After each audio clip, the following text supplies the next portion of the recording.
Hi friends, welcome back to my new vlog. ಎಲ್ಲರೂ ಹೇಗಿದ್ದೀರಾ? ನೀವು ಕೂಡ ಎಲ್ಲರೂ ಚೆನ್ನಾಗಿದ್ದೀರಾ ಅಂತೇಳಿ ಅಂದ್ಕೊಂಡಿದ್ದೀನಿ. ವ್ಲಾಗ್ನ ಮಾಡಿ ತುಂಬ ದಿನ ಆಗಿತ್ತು. ಇವತ್ತು ವ್ಲಾಗ್ನ ಮಾಡ್ತಾಯಿದ್ದೀನಿ. ಇವತ್ತಿನ ತಿಂಡಿಗೆ ತರಕಾರಿ ಉಪ್ಪಿಟ್ಟನ್ನ ಮಾಡ್ತಾಯಿದ್ದೀನಿ. ಮೋಹಿತ್ಗೆ ಇನ್ನೂ ಎಕ್ಸಾಮ್ ಮುಗ್ದಿಲ್ಲ. ಅವನು ಕೂಡ ಸ್ಕೂಲ್ಗೆ ಹೋಗೋದಕ್ಕೆ ರೆಡಿ ಆಗ್ತಾ ಇದ್ದಾನೆ. ಕುಶಲ್ಗೂ ಎಕ್ಸಾಮ್ ಎಲ್ಲ ಮುಗೀತು. ಅವನಿಗೂ ದಸರಾ ಹಾಲಿಡೇಸ್ ಸ್ಟಾರ್ಟ್ ಆಗಿದೆ.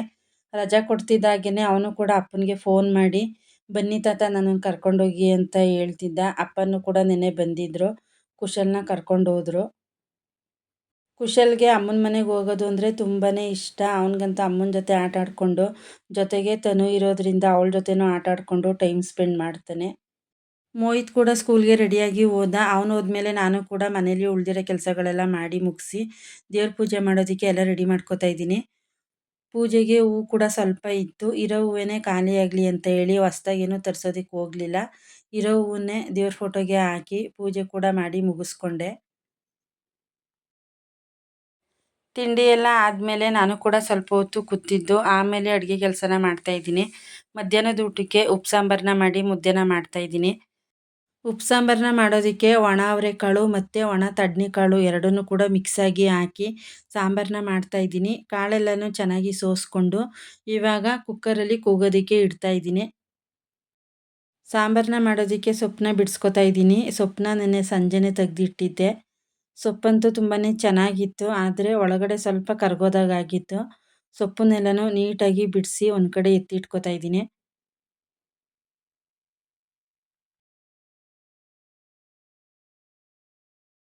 ಸೊಪ್ಪನ್ನ ನೀಟಾಗಿ 2 ಸರಿ ತೊಳ್ಕೊತಾ ಇದ್ದೀನಿ. ಸ್ವಲ್ಪ ಹೊತ್ತು ನೀರಲ್ಲಿ ಈ ರೀತಿ ನೆನೆಯೋದಕ್ಕೆ ಬಿಟ್ಟರೆ ಸೊಪ್ಪಲ್ಲಿರೋ ಮಣ್ಣೆಲ್ಲ ನೀಟಾಗಿ ಹೋಗಿರುತ್ತೆ.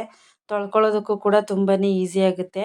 ಸೊಪ್ಪೆಲ್ಲ ಬಿಡಿಸಿ ತೊಳೆಯೋಷ್ಟರಲ್ಲಿ ಕುಕ್ಕರ್ ಪ್ರೆಷರ್ ಕೂಡ ಇಳಿದಿತ್ತು. ಇವಾಗ ಸೊಪ್ಪನ್ನ ಒಂದು ಕಡೆ ಬೇಯೋದಕ್ಕೆ ಇಡ್ತಾ ಇದ್ದೀನಿ. ಸೊಪ್ಪು ಕಾಳು ಎರಡೂ ಕೂಡ ಒಂದು ಕುದಿ ಬಂದಮೇಲೆ ರುಚಿಗೆ ತಕ್ಕಷ್ಟು ಉಪ್ಪನ್ನ ಹಾಕಿ ಒಂದು 10 ನಿಮಿಷ ಬೇಯಿಸ್ಕೊಂಡ್ರೆ ಉಪ್ಸಾಂಬಾರು ಕೂಡ ರೆಡಿಯಾಗಿ ಹೋಗುತ್ತೆ. ಸೊಪ್ಪು ಮತ್ತು ಕಾಳು ಎರಡನ್ನೂ ಕೂಡ ಒಗ್ಗರಣೆ ಮಾಡ್ಕೊಳ್ಳೋದಕ್ಕೆ ಈರುಳ್ಳಿನ ಸಣ್ಣದಾಗಿ ಹೆಚ್ಕೊತಾ ಇದ್ದೀನಿ.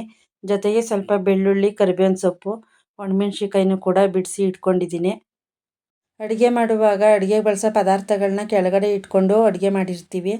ಅಡುಗೆ ಎಲ್ಲ ಆದಮೇಲೆ ಮತ್ತೆ ಎಲ್ಲನೂ ಒರೆಸಿ ನೀಟಾಗಿ ಮೇಲೆ ಎತ್ತಿಟ್ಬಿಟ್ರೆ ನೋಡೋದಕ್ಕೂ ಕೂಡ ಚೆನ್ನಾಗಿ ಕಾಣಿಸುತ್ತೆ. ನಮಗೂ ಕೂಡ ಕೆಲಸ ಕಡಿಮೆ ಆಗುತ್ತೆ.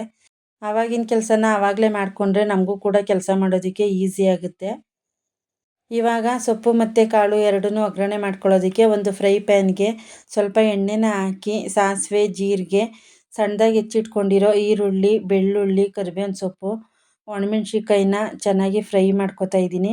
ಎಲ್ಲನೂ ಫ್ರೈ ಮಾಡಿ ಆದಮೇಲೆ ರುಚಿಗೆ ತಕ್ಕಷ್ಟು ಉಪ್ಪನ್ನ ಹಾಕಿ ಫ್ರೈ ಮಾಡಿ ಸ್ವಲ್ಪ ಕಾಯಿ ತುರಿನ ಹಾಕಿ ಅದನ್ನು ಕೂಡ ಫ್ರೈ ಮಾಡ್ಕೊತಾ ಇದ್ದೀನಿ.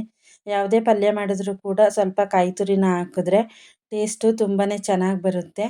ಎಲ್ಲನೂ ಫ್ರೈ ಮಾಡಿ ಆದಮೇಲೆ ಸೋರಿಸಿಟ್ಕೊಂಡಿರೋ ಸೊಪ್ಪು ಮತ್ತು ಕಾಳು ಎರಡನ್ನೂ ಕೂಡ ಹಾಕಿ ಎಲ್ಲನೂ ಚೆನ್ನಾಗಿ ಮಿಕ್ಸ್ ಮಾಡಿ ಒಂದು 5 ನಿಮಿಷ ಲೋ ಫ್ಲೇಮಲ್ಲಿ ಬೇಯಿಸ್ಕೊಂಡ್ರೆ ಸೊಪ್ಪಿನ ಪಲ್ಯ ಕೂಡ ರೆಡಿಯಾಗಿ ಹೋಗುತ್ತೆ. ಇವತ್ತು ಉಪ್ಸಾಂಬಾರಿಗೆ ಹಸಿಮೆಣ್ಸಿಕಾಯಿ ಖಾರನ ಆಡಿಸ್ತಾ ಇದ್ದೀನಿ. ಸಾಮಾನ್ಯವಾಗಿ ಜಾಸ್ತಿ ಒಣಮೆಣ್ಸಿಕಾಯಿ ಖಾರನೇ ನಾನು ಆಡಿಸೋದು. ಇವತ್ತು ವಾರ ಇರೋದ್ರಿಂದ ನಾನು ಒಣಮೆಣ್ಸಿಕಾಯಿನ ಹುರಿಯೋದಕ್ಕೆ ಹೋಗಲಿಲ್ಲ. ವಾರಗಳಲ್ಲಿ ಒಣಮೆಣ್ಸಿಕಾಯಿನ ಹುರಿದು ಮನೇಲಿ ಘಾಟನ್ನ ಹಾಕಬಾರ್ದು ಅಂತಾರೆ. ಹಾಗಾಗಿ ಹಸಿಮೆಣ್ಸಿಕಾಯಿ ಖಾರನೇ ರುಬ್ಕೋತಾ ಇದ್ದೀನಿ. ಹಸಿಮೆಣ್ಸಿಕಾಯಿನ ಬೇಯಿಸ್ಕೊಂಡು ಒಂದು ಸಣ್ಣ ಮಿಕ್ಸಿ ಜಾರ್ಗೆ ಹಾಕಿ ಜೊತೆಗೆ ಜೀರಿಗೆ, ಮೆಣಸು, ಬೆಳ್ಳುಳ್ಳಿ, ಹುಣಸೆಹಣ್ಣು, ಕರಿಬೇವಿನ ಸೊಪ್ಪನ್ನ ಹಾಕಿ ಒಂದು ಸರಿ ತರಿಯಾಗಿ ರುಬ್ಕೊಂಡೆ. ಆಮೇಲೆ ರುಚಿಗೆ ತಕ್ಕಷ್ಟು ಉಪ್ಪನ್ನ ಹಾಕಿ ನೈಸಾಗಿ ರುಬ್ಕೊಂಡ್ರೆ ಹಸಿಮೆಣ್ಸಿಕಾಯಿ ಖಾರ ಕೂಡ ರೆಡಿಯಾಗಿ ಹೋಗುತ್ತೆ.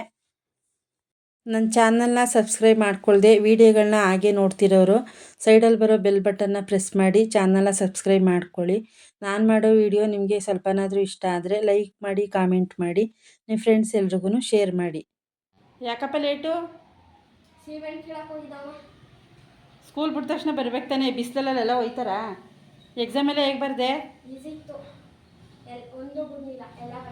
ನಾಳೆ ಒಂದು ಐತಾ? ಸರಿ, ಚೆನ್ನಾಗಿ ಓದ್ಕೊ. Last exam. ಹೋಗು, ಚೆನ್ನಾಗಿ ಕೈ ಕಾಲು ಮುಖ ತೊಳ್ಕೊಬರೋಗು. ಉಪ್ಸಾಂಬಾರು ಜೊತೆಗೆ ಬಿಸಿಯಾಗಿ ಮುದ್ದೆನ ಮಾಡ್ಕೊತಾ ಇದ್ದೀನಿ ನನಗೆ ಮತ್ತು ಮಹೇಶ್ ಅವ್ರಿಗೆ. ಬಿಸಿ ಅನ್ನಕ್ಕೆ ತುಪ್ಪ ಹಾಕಿಸ್ಕೊಂಡು ಮೋಹಿತ್ ಕೂಡ ಉಪ್ಸಾಂಬಾರಲ್ಲಿ ಊಟ ಮಾಡ್ದ. ನಮ್ಮನೇಲಿ ಉಪ್ಸಾಂಬಾರನ್ನ ಮಾಡಿದಾಗ ಸೊಪ್ಪು ಮತ್ತು ಕಾಳು ಎರಡೂ ಈ ರೀತಿ ಒಗ್ಗರಣೆ ಮಾಡಿಕೊಟ್ರೆ ಎಲ್ರೂ ಇಷ್ಟಪಟ್ಟು ತಿಂತಾರೆ. ಮೋಹಿತ್ ಒಬ್ಬನೇ ಇರೋದ್ರಿಂದ ಅವನಿಗೂ ಕೂಡ ಆಟ ಆಡೋದಕ್ಕೆ ಯಾರೂ ಇಲ್ಲ. ಒಬ್ಬನೇ ಬೇಜಾರು ಮಾಡ್ಕೋತಾ ಇದ್ದ. ತಿನ್ನೋದಕ್ಕೆ ಏನಾದರೂ ತಿಂಡಿ ತರ್ತೀನಿ ಅಂತ ಹೇಳಿ ಬೇಕ್ರಿಗೆ ಹೋಗಿ ಬನ್ನ ತಗೊಂಡು ಬಂದಿದ್ದ.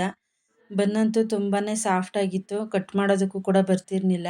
ಸುಮಾರಾಗಿ ಕಟ್ ಮಾಡಿ ಅದಕ್ಕೆ ಮನೇಲೇ ಗುಲ್ಕನ್ ಇತ್ತು. ಗುಲ್ಕನ್ನ ಹಾಕ್ಕೊಡ್ತಾ ಇದ್ದೀನಿ ತಿನ್ನೋದಕ್ಕೆ. ನಾವು ಚಿಕ್ಕವರಿದ್ದಾಗ ಬನ್ಗೆ ಈ ರೀತಿ ಗುಲ್ಕನ್ನ ಹಾಕ್ಕೊಂಡು ತಿಂತಾ ಇದ್ವಿ. ಇವಾಗಿನ ಕಾಲದ ಮಕ್ಕಳಿಗೆ ಗುಲ್ಕನ್ ಅಂದರೆ ಏನು ಅಂತಲೇ ಗೊತ್ತಿಲ್ಲ ಅನಿಸುತ್ತೆ. ನಮ್ಮ ಕಾಲದಲ್ಲಿ ಬನ್ನು ಮತ್ತು ಗುಲ್ಕನ್ನ ತಿಂತಾ ಇದ್ವಿ. ಇವಾಗಿನ ಕಾಲದ ಮಕ್ಕಳು ಅದೇ ಬನ್ನ ಬರ್ಗರ್ ಅಂತ ಹೇಳಿ ತಿಂತಾರೆ. ಕಾಲಕ್ಕೆ ತಕ್ಕಂತೆ ನಾವು ಕೂಡ ಬದಲಾಗಿದ್ದೀವಿ. ಮೋಹಿತ್ಗೂ ಕೂಡ ಬನ್ಗೆ ಗುಲ್ಕನ್ನ ಹಾಕ್ಕೊಟ್ಟೆ. ಅವನು ಕೂಡ ತಿಂದು ಚೆನ್ನಾಗಿದೆ ಅಮ್ಮ ಅಂತ ಹೇಳ್ದ.